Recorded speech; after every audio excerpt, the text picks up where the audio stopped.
4, 3.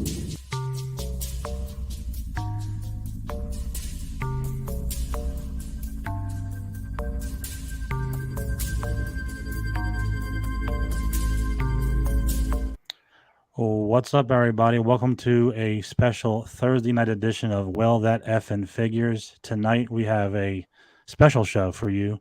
We have the cast of Devanny Pinn's 2023 Black Mass. So please welcome Greg Talley, Grace Newton, Sarah Nicklin, Elisabeth Montanaro, Lara Jean Mummert, Alex Paige Fream, and of course the director of the movie, Devanny Pinn. Welcome, guys. Thanks for joining us. Yes, glad to be here. Good. Yeah. Thanks for your time. I know we're all in different time zones all over the place, but we appreciate your time. And I guess we'll start off. Thank you again for coming. And we'll go around the room, starting with Grace and work our way down. And just introduce yourself. Tell us what movies you've been in. Tell us a little bit about yourself, and we'll get acquainted here. Absolutely. Well, hi, my name is Grace Newton. Black Mass is my feature film debut, which I'm really proud and happy about. I couldn't have asked for a better feature film debut. This is like the dream as far as being an actor goes. Right now, I'm not working on anything. I'm looking for my next project. I live in LA. I'm happy to be here. I'm really excited to talk about this movie. It's been a really fun experience. So, Nice. Thank you. Welcome to the show. I'm glad you got to be in this movie. You did a great job. So yeah, we'll move on to let's see who's next. Greg Talley. You want to go ahead and introduce yourself? Well, sure. Hi, I'm Greg, and I can Troy McClure. You might know me from movies like Bermuda Island, where I play the goth guy, Midnight. I played Red in Craving, and been in 60-ish movies and radio plays or audio plays. And this was a great project to be on because it's kind of a friend's project, getting to work with Lara Jean and Sarah Nicklin and Devanny and just, several friends like Jennifer Lynn Warren from other things. So this was just kind of a big old friends and family reunion. So, hi. Nice. All right. Yeah. Welcome to the show. Thanks for joining us, Greg.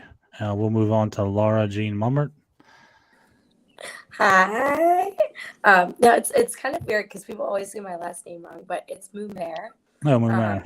It's so confusing. So sorry, names. they say my last name wrong too. So I'm sorry. No, it's fine. I just said it like it looks. So. No, trust me. Every kid in school growing up, that's how they would say it. And it was funny because when I started working, so a little bit about me.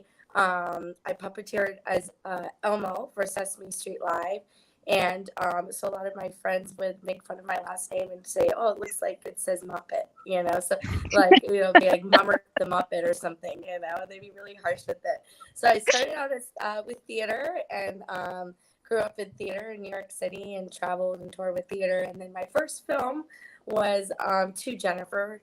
By James Colin Bresick, and then I did a couple of them, and then moved on to a couple of our friends films, and so it's Ugly Sweater Party, Space by Monty Light, and a few others. It's been a while. So Devanny's film actually, and we have a film together coming out soon, which is really exciting. But her film, Black Mass, is probably my first film back from taking a hiatus for a year and a half. So I feel very lucky that she had reached out to me to do this film, since I, was kind of just doing my own thing, and I kind of was feeling the urge. It's almost like she read my heart in a way. She reached out at a perfect time, and all these ladies have been amazing to work with, and it got my itch again. So now I'm just waiting like Grace for my next project, which is really cool. But yeah, and I'm originally from San Francisco, so San Francisco, California. Very cool. Welcome to the show. I'm sure you guys will get something really, really soon because you did an amazing job in this one. I can definitely say that. So, welcome to the show. Let's move on. Elisabeth, you want to introduce yourself? And Yeah, hi, I'm Elisabeth Montanaro, and this was my feature film debut as well. So Nice. I'm very grateful that Devanny and Michelle took a chance on me for this film. It was such a joy to be a part of. What a great cast. I feel like we all just became a family on set, and it was just such a wonderful experience. So it really set the bar high for my next, film in the future. Knock on wood. And I guess a little bit about me. I'm from New Jersey, but I live here in California, Los Angeles now. And I worked at Disneyland, face character Oh performer. wow, Fun wow! fact. I like I didn't that. know That's that. awesome. I would love to work there. Yeah, it was a blast. Yeah, Really taught me some great improv skills. And yeah, nice. I'm just happy to be here and talking about Black Mass. Oh, nice. Welcome. And as you can see, I'm a Star Wars nerd, so I would love to work at Disneyland, Disney World, Yeah. whatever. And I know, Devanny, we've talked about that, so Yes. I think you are too. So Yes. okay, we'll save you for last. We'll go to Sarah Nicklin next, if that's okay. Yep. Sure. Hello. So I'm Sarah Nicklin. I work a lot in the horror genre. I've been an actor in over 100 films. I've produced a handful of films. I would say probably about 60 or 70% of those have been horror films. So Nice. definitely One a of my lot. favorites. A lot that happens there. I started working a lot in New England originally, so I did a whole bunch of films with Richard Griffin, who is a really prolific genre film director there, and that's kind of what got the ball rolling. So if you guys have been around the block for a bit, you might have heard of films like None of That or The Disco Exorcist. Those are some of his bigger ones that got out there. More recently, I had a film called The Retaliators that got a worldwide theatrical release last year. So that was playing in theaters all over the country. I also did a film called Pretty Boy that's hopefully going to be coming out sometime soon. Cool. And Devanny and I actually worked on that one together. So we were both actors in that one together. And then this film, I think, is Black Mass, is I think the third film Devanny and I have done I think together. so. Yeah. Because I worked with her on their film Black Dahlia Haunting many years ago as Years well. ago. Yeah. Nice. So, Old friends. exactly. Yes. Cool. Being in the genre, you just kind of run into the same people fairly often. The Very same much so. twisted people, right? Yeah, I love that. I love horror. I love horror and Star Wars. So anything else is like, whatever. But that's my favorite. Yeah, welcome to the show. Thanks for your time as well. We'll move on to Alex. How are you? Hi, how are you? Good. My name is Alex Paige Fream. I play Sonia. As far as credits have gone, I've done a handful of short films, a couple non-union indie films. One of my favorite projects that's other than Black Mass, obviously, was also in the horror genre. It was a video game I did for PlayStation called The Inpatient. It was on PlayStation VR. But as far as horror, I haven't really gotten a chance to really dabble in it. So this has been super, super fun. And I'm happy to be here. Nice. Yeah. Thank you. We're happy to have you here. Okay, Devanny, you probably don't need much introduction, but I've seen you in a ton of things. Yeah, go ahead and introduce yourself, and it's a pleasure to have you all. So, yeah. Well, thank you. Thank you so much for having us, first of all. I'm Devanny Pinn. I primarily work in the genre, which is how I like it. Like Sarah, I'm upwards of 100 movies now, and you're still hiring me, so I'm still here. I wanted to tell Black Mass for almost a decade now. It is the 16th movie feature that I've produced, and the first time that I have directed. As we were discussing before we came on air, I really wanted to tell the story a certain way. And I didn't necessarily have directing aspirations, but I was very particular and protective of the material. And so I thought if ever I was going to do it, I've done everyone's job on set. that's something that has been a goal of mine as professionals, to have stepped in the shoes of every single set and every position on it. So that way I can do my job the best I can, because I know what it's like for everyone else. The only job that I hadn't done so far was director. So now I can say that. And this seemed like as good a one as any to do it, because I was really passionate about the subject matter surrounding it, which is victim advocacy, and the public's fascination with serial killers and true crime and the perspective that is associated with it. So I saw Black Mass, which is a day in the life of a serial killer, as a way to try to turn the narrative and the perspective, so that way the focus of the public is more on the people that are impacted by criminals as opposed to the criminals themselves. And I just want to give a shout out quickly to my incredible cast. It, as you now know, is a mix of fresh talent and genre veterans. And I know everybody says this, but I really strongly feel like I have the best cast there is. The newbies here, my wonderful new actors, were selected from submissions of over 5,000 people. Wow. So they're not here lightly. They are the best at what they do, even if they are beginners. And obviously, my veterans here are prolific at what they do. Just so happens that some of my friends happen to look exactly like the people involved in this case. So that was very convenient.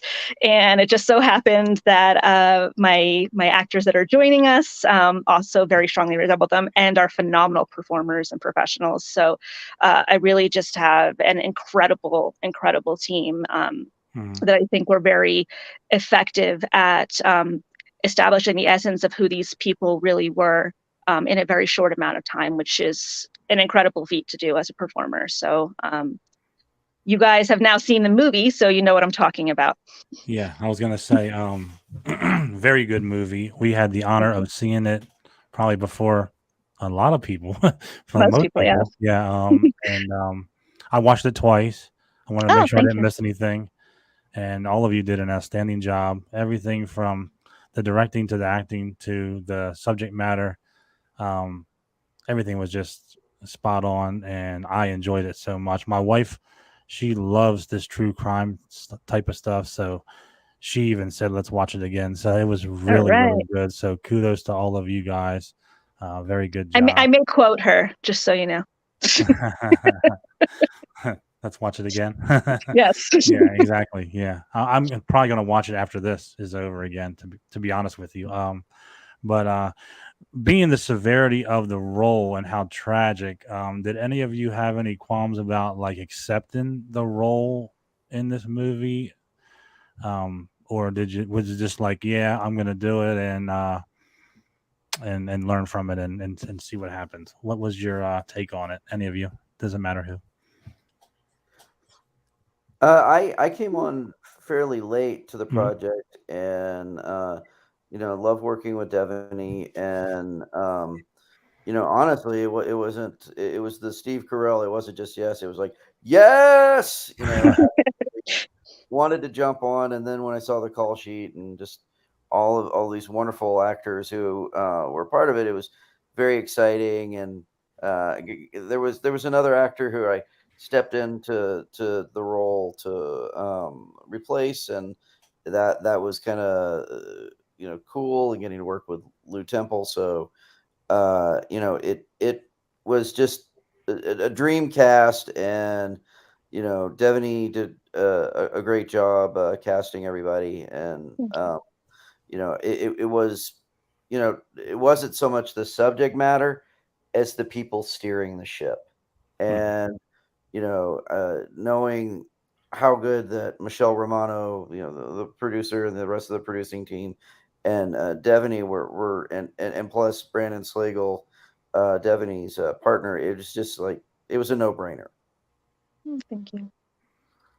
Yeah, like when Devanny had reached out, kind of explaining my character and what she was thinking about, and who it was, I immediately tried to dive in and do some research and figure out all those little things.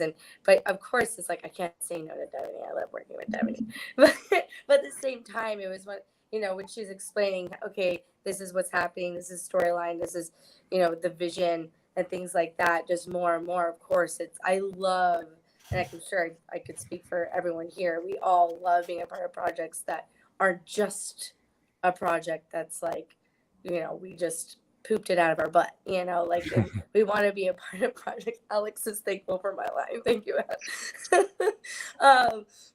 Yeah, we all want to be a part of something that's like, obviously, at least as when I'm getting older, and the older I get, the more I feel like I want to be a part of things that my children would learn from. I don't have children yet, but that's my vision, right? But I feel like when I do, I want to start, now being a part of things. I'm like, would I want my child to watch me in something they can learn from? Yes. Would I want them to watch me and ask questions in a good way, something that will, develop the mind to speak about something that should be spoken about, and I feel like this movie does that. It allows people to really kind of go, okay, like it's in your face, like this is the situation, this is what happens. Right. And we do need to be speaking more about that. I'm trying to say this on a planned way because I don't want no spoilers, but I don't know how to not spoil, so I'm shutting my mouth. It's really hard. It's really so hard when you like watched it twice and you're like trying to like watch everything you say right. So Can I say yeah, I got you. my character name at least? Can I say my character Yes. So it's, for all the viewers, so everybody involved is based on a real person, someone that was really impacted by this. The things that they say, the things that they do, sometimes in throughout the movie feel mundane, or you're not sure why it's relevant to the story as you're an observer of these people in their lives. But everything is that you see these people doing and living in the day leading up to the attacks that they're a part of are things that actually happened, things that were actually said, interactions that really took place. And so with that information, because it is so personal, we are respecting the select individuals involved in the crimes that have left it in the past and have tried very hard to move on from it. And so because there's a mix of people and how they feel about portraying the crimes in the media, we have all used aliases for the people that we are portraying. So for the sake of this conversation, yes, everyone can use their characters' names, and we're going to respect the true identity of the people that we're playing. Yes. Absolutely. And like to piggyback off Devanny, specifically with my character, when I was doing research, it's definitely like heartening, like knowing what had happened emotionally to the real person that I play. And it's difficult to even talk about. So when I'm getting emotional because when I found out what happened, That's okay. the person that I'm playing, I was telling the cast about it. It's so difficult, and I just wish like more people talk about this, because no one had talked about what happened to these girls before in this way. So just like thank you, Devanny, for actually putting that into light for everybody. Right. Yeah, it's a very difficult subject. Unfortunately, these things happen. But I can see how passionate you are, and I can see why she chose you to be in it, because of the passion and the research you've done to do your part. So great job. Yeah, I would say that was probably one of the big draws for me as well, is just that level of respect for these real human beings. Just even the fact that we're using aliases.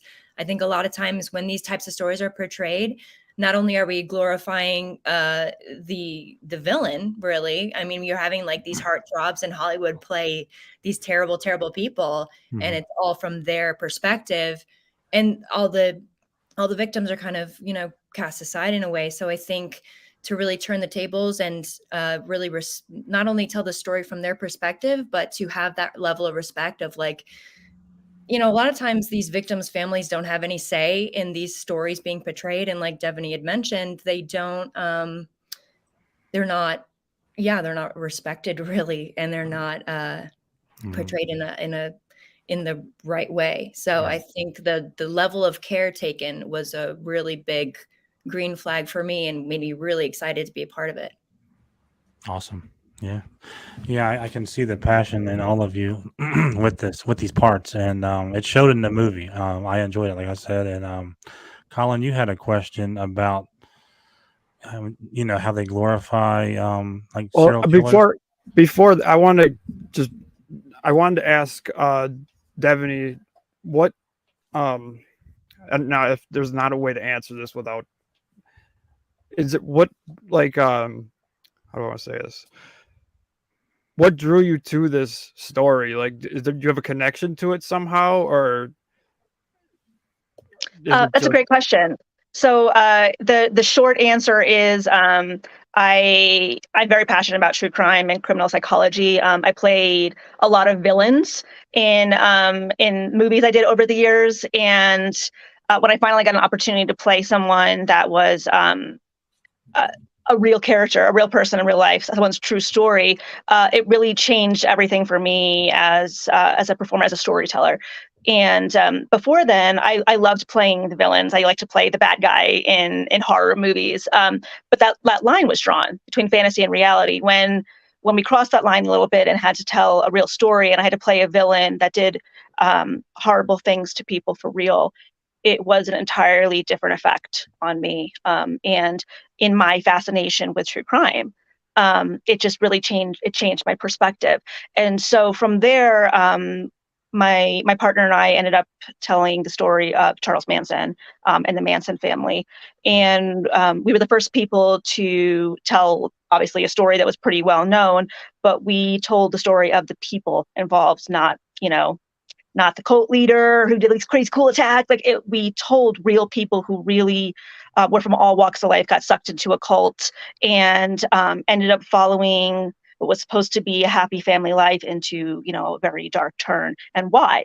I was really interested in the why for that. And we were the first people to portray Charles Manson's early life, him as a child and coming up, and his why. And so taking that perspective,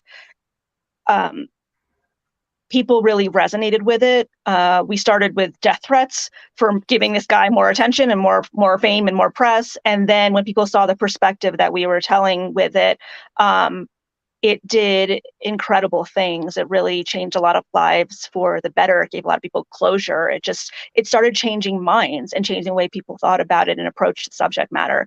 And that for me was the first time I realized how powerful of a tool film is. And as storytellers, and whether you're an actor, whether you're a writer, or director, or producer, when you tell a story, you can impact people for better or for worse. And so the next story that I wanted to do in the same kind of vein was another very infamous true crime story with a serial killer at the center of it. And I just saw this individual glorified, idolized, lusted after, created into a pop culture icon, and it just didn't sit right with me. I tend to over-research things. That's how I approach it. And so when I was researching the case, I just saw so much information and saw so many hundreds, if not thousands, of people who were negatively impacted by this man's careless approach, interaction, lust. And I said, we don't know anything about these people. These people's lives were forever changed, destroyed, taken from them, altered, huge amounts of people. And you don't even know who they are. You've never heard of them. You've never seen them. When and if they're portrayed at all, it's a blip. It's, a quick flash of a photo or a quick name. They don't feel real to you. And that didn't seem fair to me. It didn't seem right. And I knew for a long time that I wanted to do something about it as a storyteller. And then when I found out how I wanted to approach it, which I can share in this movie, we literally spend a 24-hour period on just a select group of crimes. This guy did a real number in 24 hours. And I saw there was so much information about the people he affected this day, and yet it wasn't at the forefront. And so I saw a way for us to bring it to the forefront, to really not only give these girls back their voice, but to put a face with it. And I really was hoping that anyone who idolized this individual or thought it was kind of cool or thought he was kind of attractive, I hope that now you don't think about just him. You look around this screen and you see real faces and real people. And that's what sticks with you now, and not just this man who was the center of it. Definitely, you nailed it. I was. It's too many times you always like anybody can name 20 serial killers, right? But can you name 20 victims? You cannot, and that's a shame because they're the ones that really count. Yes. When it comes down to it, like nobody. I don't really want to know who did the killing. I want to know what poor family is suffering from the killing, and you never hear about that, unfortunately. And you, like you said, you might hear a little blip of it, but the names never stick. Why do you think they always focus on, you know, when they're making a movie? Why do they focus on the killer? Because, you know, being someone that watches a lot of movies and loves true crime also, you know, watching your film, it's just as powerful watching it, you know, behind the people that were affected by it than just following the serial killer around all the time. Why do you think why did it take this long for someone to tell it this way? That's a great question, actually. A question that I've asked myself a lot of times too. I guess what we're doing here with this movie is a little bit groundbreaking. No one has told a serial killer story this way before. And for the viewers who are going to watch it, basically we spent a 24-hour period in this serial killer's life, but we do it over his shoulder, behind his head. We do not show his face. So you literally have to see and experience what he did, which is to learn about these incredible women that are before you right now. And that shouldn't be groundbreaking. That's the whole point of this movie and what we want to do with it. It should be the norm. We should take the focus, the attention, the face away from criminals. And the thing of it is people, you know, we as humans love morbid stuff. We really do. Look at our news. It's full of horrible things that we do to each other, frankly. And there is a morbid curiosity that is to be human. So I don't think I don't want to say fair, that's not the right word. I don't think it's practical to assume that we as a society are mature enough to take away the fascination altogether. You know, serial killers, people who commit crimes, who do things that are not the norm, that's always going to hold a fascination to society. So I think that it's important to cover it. I think it's important to learn about it so we can be better prepared and aware as a society. But I think it doesn't need to come with a focus. It doesn't need to come with a celebrity. We should not be giving these people fame for being criminals. And so I don't think anyone's ever approached it before because, frankly, film is a business. And it's hard to sell the idea of regular men and women going about their regular lives impacted by that. It's a harder sell than to have a serial killer who went on a rampage, killing, you know, dozens, if not 100 of women. That's a story that makes you stop and go, oh, what's that? Regular people, you know, it's a harder sell. So I wanted to show that we don't have to not tell these stories that are of public interest to us. We can just tell them in a way that advocates better for the people impacted by it. Yeah. And you touched on something else as you were talking just now, how humans are just morbid.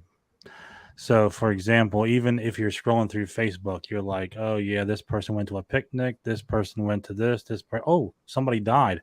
That's where you stop. That's where you stop. Yes. Right or wrong.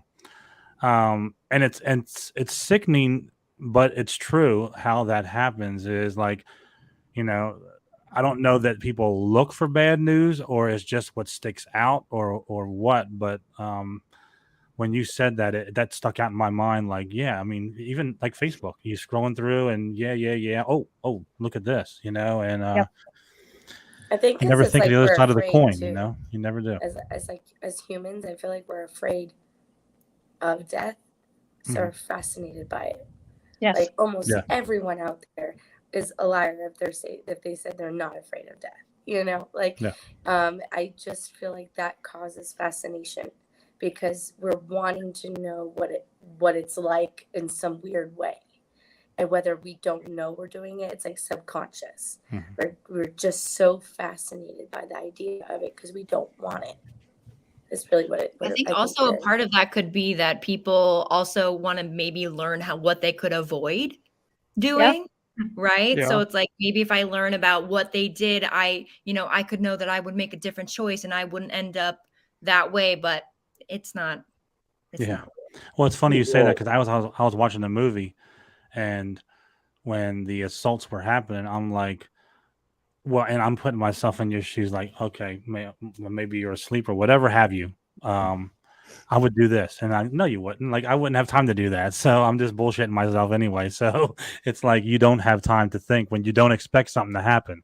Right. So yeah. So, and that's why I want to watch it again tonight, because I wanted to watch it a couple times and then have you guys on, see your faces, and then go watch it again to get more of, in my head, what you guys and the people you portrayed really went through, and it'll make me more connected too after this. So yeah, thank you. Yeah, and like going back to like what I was talking about with my character, it's one of those things where, you know, without trying to spoil anything, it's a lot of things could happen to somebody, and it happens months, years later to that person, the same thing, maybe, you know, because they're so distraught by that situation.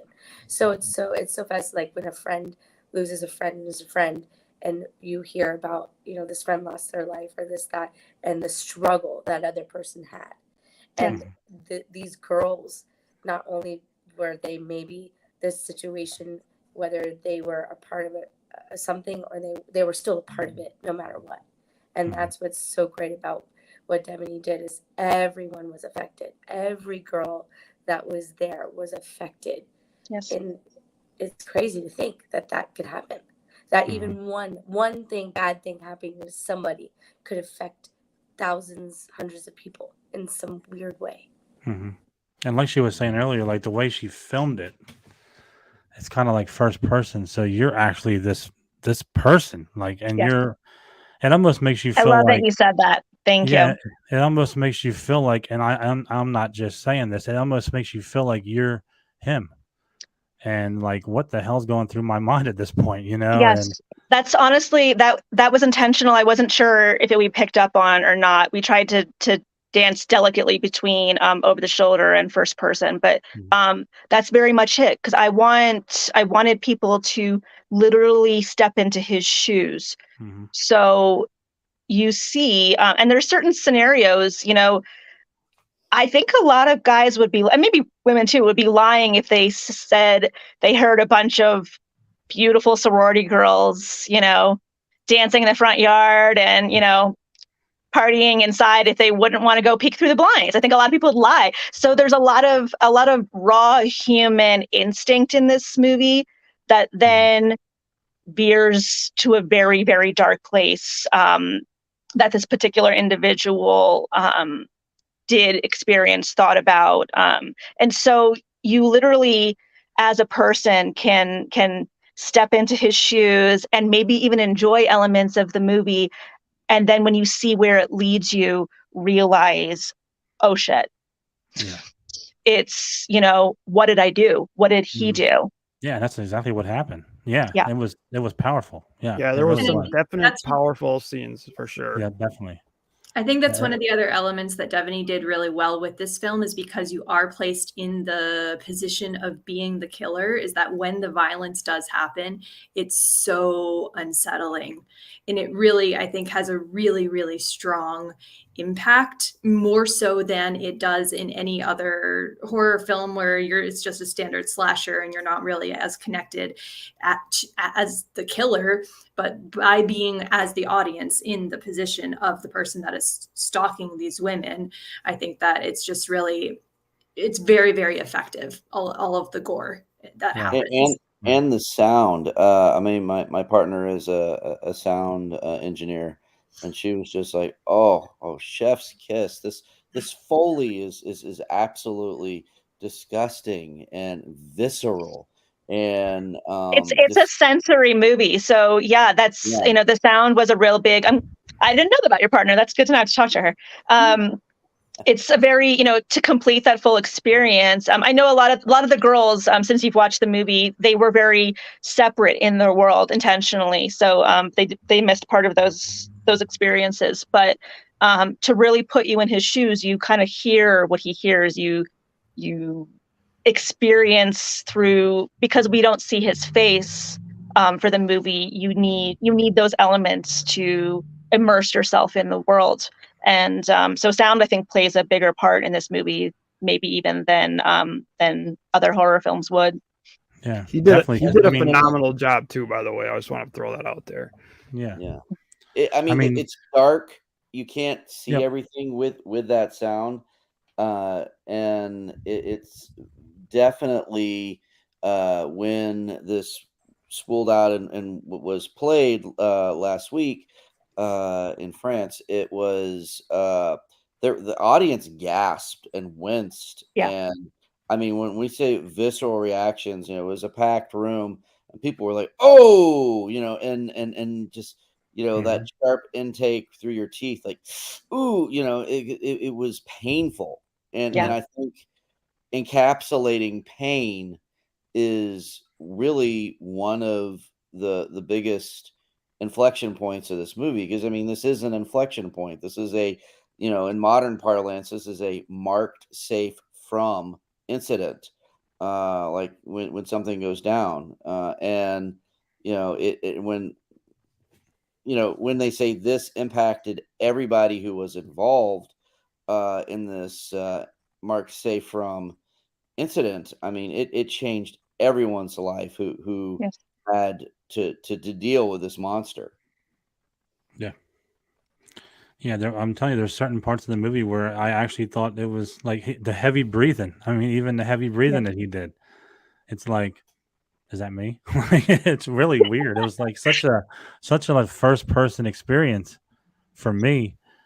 There's breath in there. There's even the score. So our distributor and financer is Cleopatra Records. They're a music company, and the music that they provided to us, which is from the era, but some of it is also sensory. So, for instance, they use drums and things to mimic the heartbeat. So when things get a little more intense, you're not sure if you're listening to music or if you're literally having the heightened senses of breathing and rhythmic heartbeat as well. And so it all kind of came together nicely to give you the experience of that. And I want to highlight too, as much as the attacks are a major, obviously, part of this movie, our initial audience, they laughed at the right times. They oohed and awed at the right times. They got to know, these people first. And I think that's why the attacks, pack as much punch as they do, is because you knew them a little bit now first. They were not just, a random body in bed or a random person walking down the hall. You watch them do their laundry, 100% agree. Yep. Elisabeth's character just held a meeting, you know what I mean? Alex is having a bad day and pouting about it. Like, there's just, there's realness, and it's not, like, look at this big plot point for this character. It's not. It's just real people living their real lives. And I think, by the time you really let that in, is when the attacks happen, and you don't want to see it happen to them. And I think you're right, because like you start to get to know these people through the movie little by little, like you said, and at the end you kind of take it personal. It's like, what the hell? Like, that's my friend now, and it's very well done the way it was portrayed. You don't see many movies portrayed like that, and kudos to all of you for doing that, because it did make you feel more. It felt more personal than any movie I watched. Let's face it, because like you said earlier, you never get to stand behind Jason Voorhees and watch him kill. It's always the person running is the one that. If you played a video game, you do, actually. Oh, there you go. I never checked that out. Yeah, all those like Resident Evil games, they're first person. That's the way I felt in this movie. Like I was playing like Resident Evil, whatever other first person games there are, and you don't see many of that. Right. Normally, you're the person like on those kind of movies. You're kind of like Jason Gedham, because I like the heel in the fake movies, but in something like this, it's like it's too real. You get to know the people, and then it happens, and it's personal. So it's a lot different. So I was just gonna say it was personal even on set. I mean, we're all together for a long day, getting to know one another, just sitting around, enjoying each other's company. When you realize that like this is, we're gonna get to a point in this film here where this is gonna be kind of brutal and like intensely uncomfortable and voyeuristic. It's unsettling. Like even just to be on the set before it even happens, like you've got that in the back of your brain. This is going to happen while I'm getting, comfortable and close with the people that I'm on set with currently, like eating pretzel sticks. I was gonna say eating a million pretzels together, Grace. Exactly. I'm going to give props to the girls too. So they didn't know it at the time, but I was kind of purposely avoiding them and leaving them alone with each other. I actually rearranged some of the schedule for filming to shoot other things because they were bonding. They were spending time together. They were real girls in their real house, like just really building that rapport. And so we let them kind of just hang out to do that. And we even, sorry, kind of creepy now to say it, but we filmed them when they didn't know they were being filmed. When they were just hanging out, chatting about stuff.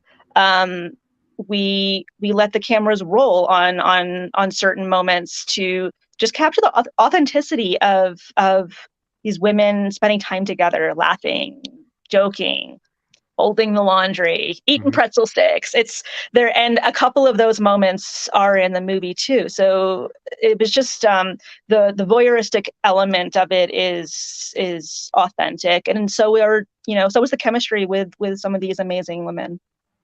Yeah, and I really feel like you can feel almost like you're dropping into that, because I felt very connected with everyone, just as you said, Devanny, and like Grace was saying, we felt affected in that moment when we would see, these tragedies happen to our friends, and it really shows you, okay, this really happened. And I think it's just such an important story to be told, because you don't know the effect of it until it happens to you. But also watching these girls and their camaraderie and their love for each other, and just like the mundane, everyday little bits, like we were all just living our lives. These girls were just living their lives. And then, they lost friends, their sorority sisters, people that they lived with and spent every single day with. And I think it's, it was just such an important point to be driven home, that these were just girls living their lives and going to school, and they had futures ahead of them, So, yeah, but I definitely felt like working on set, we really dropped into living that life and being there for each other and be affected by what happened. Yeah, like a little cute behind the scenes. I remember, I think it was with you, Elisabeth. I don't know, we were sitting just in our waiting area, and I don't think we heard Devanny say action, but they were doing another scene, and we were just sitting there, doing our thing, having our juice, like chilling out, and all of a sudden we hear this loud thud, and we know what's happening, and we all just were like just. It's emotional though too. It was very emotional. We were like, yeah. Whose turn is that? Like we were like, we're in this world. This is a world that we fully dropped into, and it's an emotional thing, and that's obviously putting it incredibly lightly. It's a terrifying thing. This really happened, and these women were affected, and It turned like again, like you said, we were together for only maybe even 8 hours that day, 12 right hours, whatever, and we still reacted that way. Could you imagine knowing each other forever, Right. like Right. how would that feel? Like, I and think- we still felt, and in a way we still knew we were shooting a film, but we were like, oh my God, hopefully they're okay, because everyone was so connected. We knew whoever was in that moment was dealing with a lot emotionally, so it's like we were feeling that with them. And it's so beautiful, obviously, looking back and knowing that we all connected in that way in that beautiful moment. But obviously, no, like that's what's so hard about being a I think performer. that has a lot to do with the space that Devanny created for us as well. Like Yeah. Devanny created the opportunity for us to feel connected to one another and to feel, this was our home, this was our safety space, and this was happening in our real world, and like created this opportunity for us to connect to one another. And I think that is so important to how we portrayed these stories of these real life women, because we were able to be in that sort of space. So thank you to Devanny for making us feel like that too. I know that I personally felt that way. Now, Yeah, and that, go ahead. I was gonna. Now that you've stepped into that world, has it affected you like outside of the movie now? Like, do you look at things differently, like out in the world, or? I would like to. Yeah, Go please ahead, pass Grace. this to my girls. I would love to know how you feel about it. I was just going to say, for me, I mean, I went to college to do musical theater. That's what I have my degree in. And I lived in a sorority house for 2 years. This completely changed how, looking back, how safe was it really? And were we okay? And had this happened to a girl in a home where I felt safe and completely comfortable and supported, I mean, it would have completely changed my life, like changed the course of my life. I can't imagine. I mean, I can imagine, but I can't empathize or sympathize, I guess, with how horrifying that experience must have been. It makes me look back on experiences that I've had and really ask myself, how safe was I? Right. And look forward and be like, how can I be safer now? Yeah. Great. Yeah, good answer. I like that. Yeah. It's made me kind of feel like it's made me kind of sad that I feel like nowadays we don't have the same sense of community that they did during the time period when these events happened. Because for my character, she ended up surviving the attack. And the only reason that she survived is because her neighbor heard thuds and heard something happening and then made a phone call and she didn't pick up. So then she came over and saved her, essentially. And these days, I feel like we're so disconnected, and everyone in the world, it's just we have blinders on. And if I heard a thud at my neighbors, would I call them? I don't know that I would. Like, honestly, I don't know that I would. It's true. It's true. Yeah, seriously. I mean, you could see might somebody live in a getting stabbed in the different street area and you don't want to get than involved anymore. Yeah, that's but then like, you'll be the bad guy. That's how they got us thinking anymore, it seems like. But yeah, you're Yeah. 100% right. So like, I mean, do it's agree just with you. I do agree with you. And maybe it depends on the area, because I live in like the mountains and I'm away out of town, but my dog gets out all the time. And every mountain person just is like, Lara, your dog is here again. Your dog is here again. Where should we bring him? Do you want us to keep him here? Like, and it's such a beautiful, like, and I had one time this one guy called the cops for me because like I had my friend visiting my house, which is in the mountains, and they didn't know. And they were like, we called the cops. We're so sorry. We just didn't. And I was like, and I think though, like, still maybe mountain living people still have that idea, like, let's look out for each other, because it is a different way of living versus city life now.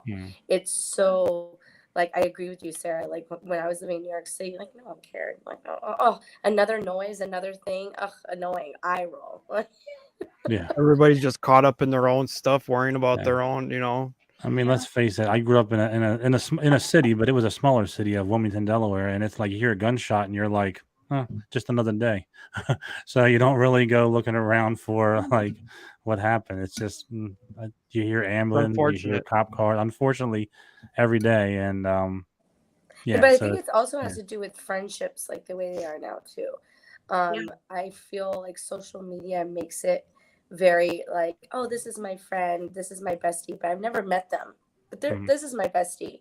And I feel like that causes people, like when they lose somebody, they think they know them, but they're not really close to them. So they're just like, whatever. Even though they tell everyone, this is my best friend. But okay, why aren't you more?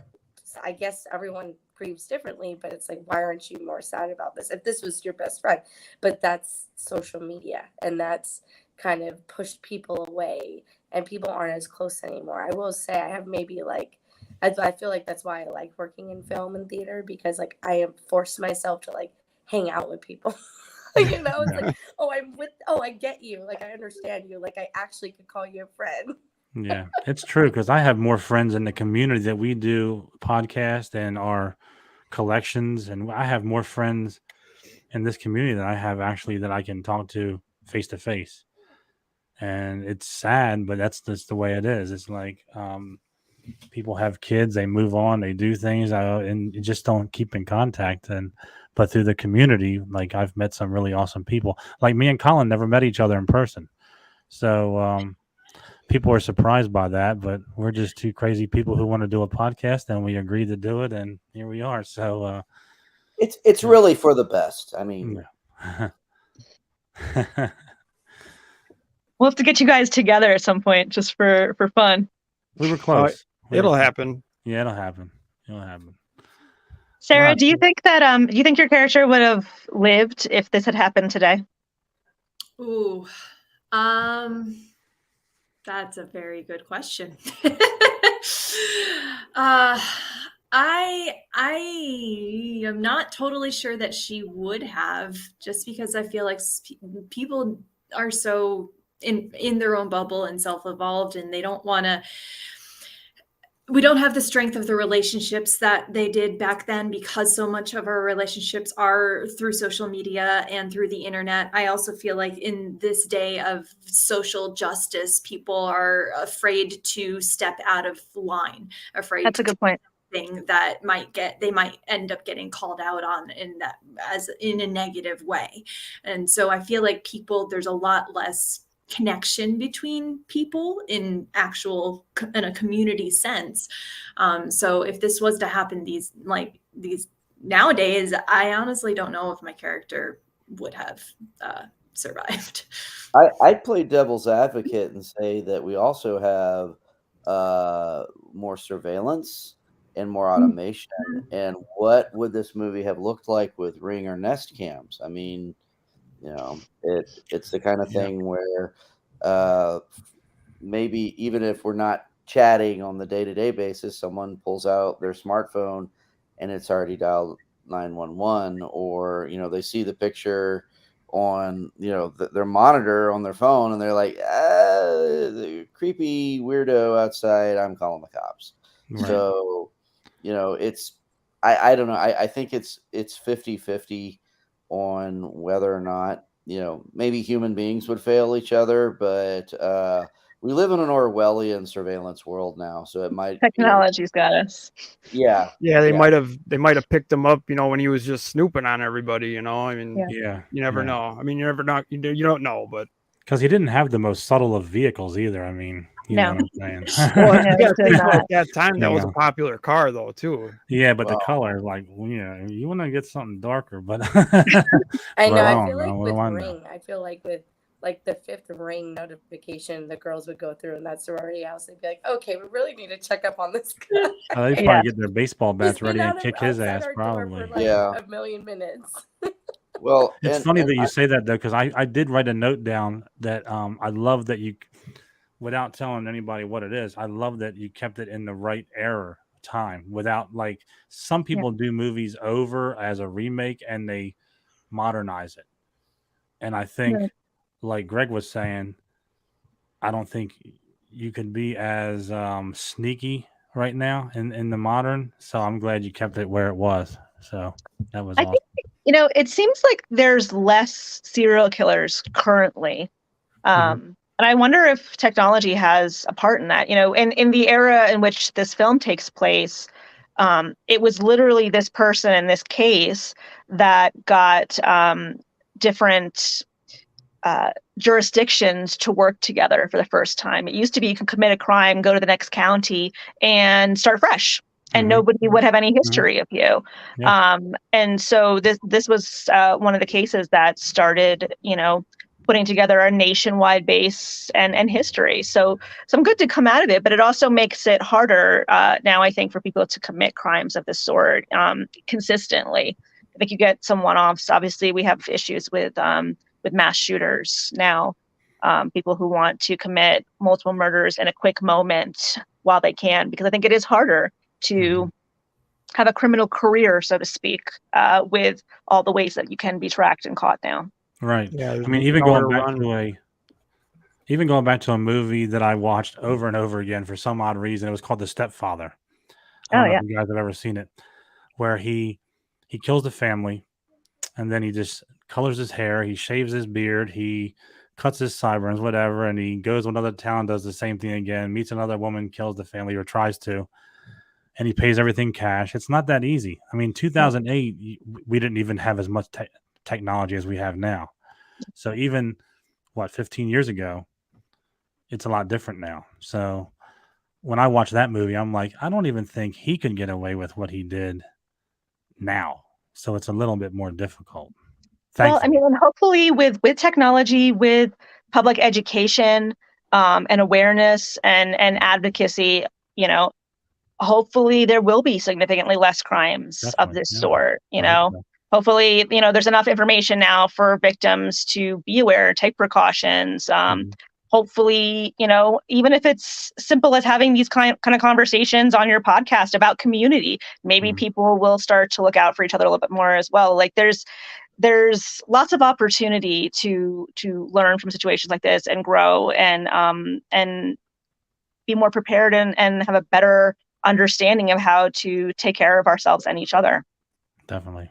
So do you think this is do you think you're going to do another story, like continue this changing the narrative, or I like your whole like not glorifying the serial killers, because like I was just talking to Joe before we mentioned this, like we go to conventions and stuff, and there'll be people selling action figures of real life serial killers, and it's like sickening. You're like, and people, like, you see people standing around and buying them. You're like, you're like, this shouldn't even be allowed. I don't blame those people, because that's the narrative and the culture that we've created. But I hope that this will be the beginning of changing that. And I hope they have a harder time wearing that shirt or buying that action figure now. And do I want to continue this? I would if I had to, but I'm hoping that this just kind of sparks and gets people talking, gets people thinking. And I hope someone picks up the ball and keeps it rolling. If it has to be me, I will, but I hope that we do our job here and that other people continue it for us. You're really good. You did a great job. Yeah. I hope you do. I hope you take a good long rest so it seems less daunting, and then you jump back in. I'm actually I'm going to step off right now because I have to get back to delivering the movie to our distributor. But I would love to thank you for having me personally. I would love to leave it where it should be, with the people impacted and the people who are playing them. I would literally love to leave you with the last word. I think that's important. And I'll be listening off camera. But thank you to each of you for being a part of this story and part of this this narrative changing. And thank you to Colin and to Joe for having us and giving us a platform to do that. Thank you very much. And I think we could have everybody back on at some point when everybody's seen it, and then we don't have to worry about spoiling it. We could just have an open chat about what the hell went on, and that would be pretty cool to do too. So if you guys are willing, we'll talk about that. Oh, for sure. Absolutely. Okay, cool. All right. I think we lost her. Is she gone? Oh, good. Now we can talk about her. Yeah, let's talk about her. You want all the spoilers now? Oh man. Yeah, I don't know what happened. No, but really, thank you for having us on. It's been lovely. Oh yeah, it's been great. Yeah, we're coming up on the hour. We usually give our guests a chance to plug what you got going on, if you can say what you got going on. So, any order you want to go in, just tell us what you got going on and where we can find you and all the good stuff. Okay, I'll just go. Yeah, you go. No one wants to Girl, be. speak up. Nobody Here, ever Sarah, wants to you be go first. I I'm the speak same too way. much. Sarah, let Sarah go. No. No, that's not argue. If it has to be me, fine. Elizabeth, why don't you show us your ring? That's new. Oh, Congratulations! Oh, Wow. Congratulations. Yeah. Congratulations. she's a married lady. Okay, not yet, but yay! Yeah, There thank you you. go. She's Yes, betrothed. She's Aren't you in betrothed. Maui? yeah, Maui? Maui. There we Yes. go. You're getting Yeah. married. Shout out to Marriage. Beyonce, who I think is watching still. Hello. So that's the latest. And you can find me, Elisabeth Montanaro. Oh, which way can I? Oh, this way. Elisabeth Montanaro. That's my name on all of my socials. So if you want to check out what's going on, that's a good way to keep up with everything. Just living that actor life and Living the dream. out here living the dream, auditioning and working like crazy. But yeah, so excited for everybody to see this film. So excited. Yeah. I'm excited to see it. Have you guys? I know. I'm excited to see it again when I get off of here. Like, He sold it to me.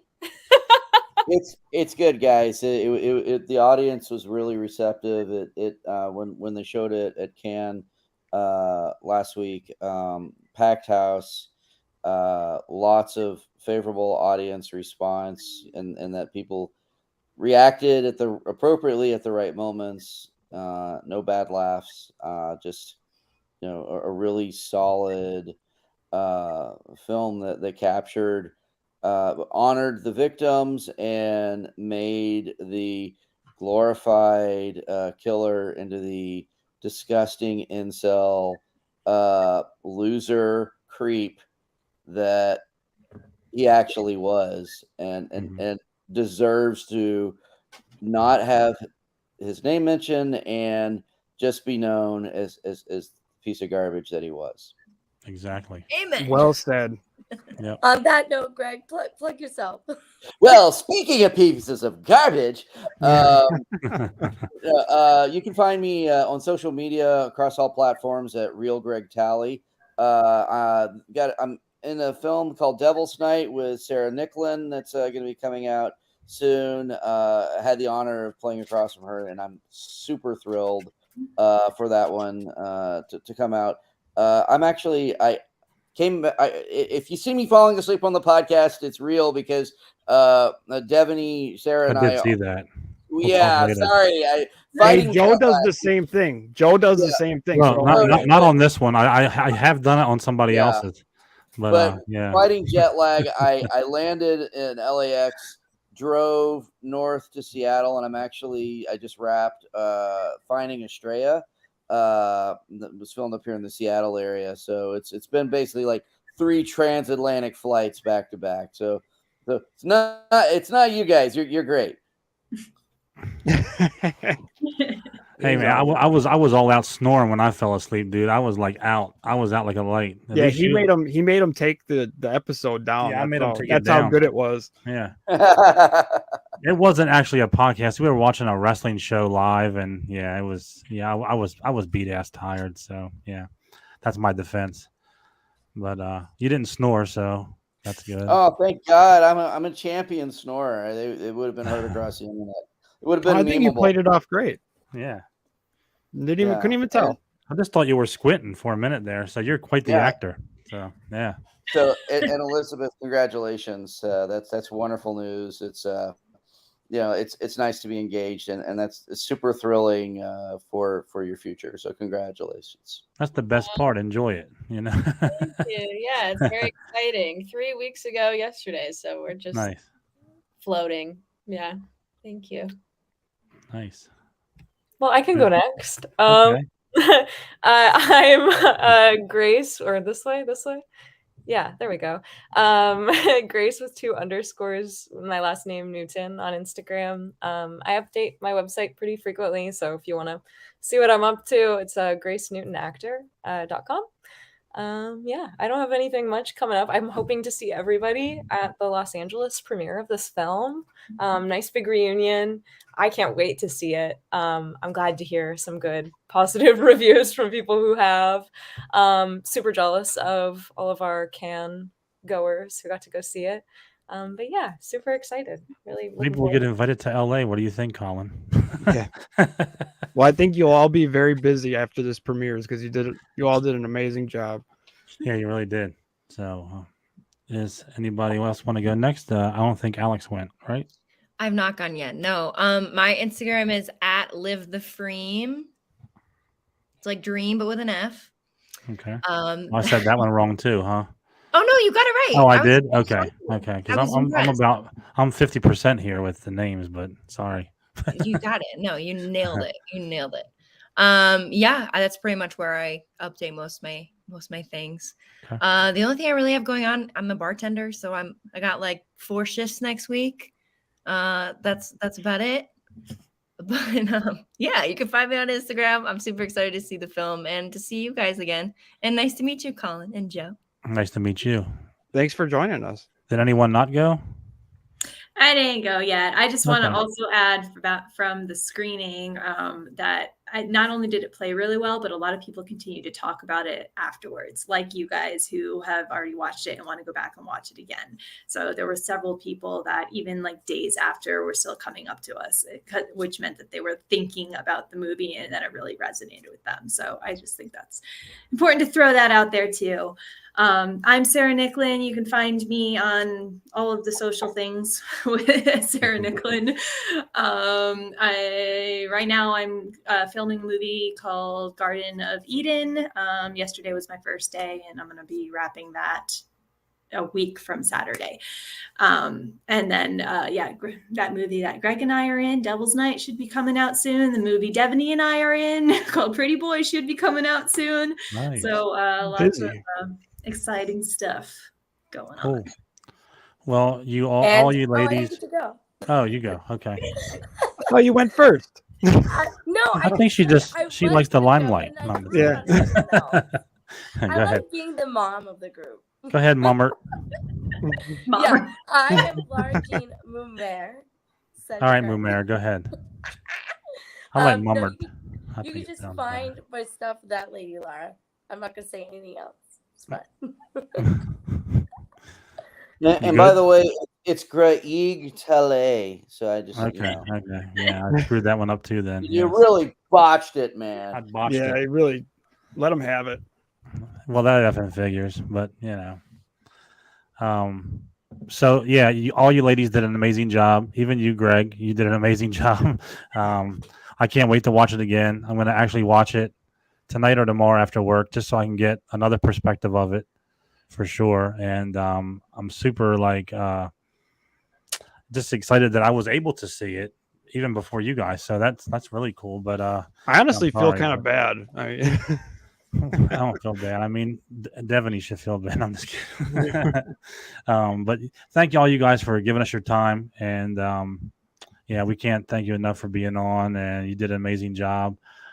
Just want to say that next week we'll be on Monday, June 5th at 5 p.m. with Ed from Ed's Retro Geek Out. That's our next show. And then we'll be back on Wednesday again at 9 p.m. with Brett Wagner.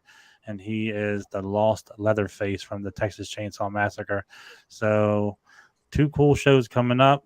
They're not going to beat this one, though. So thank all you guys for being on. And for now, that's what effing figures. And we'll see you next week. Bye. Thank Bye. you.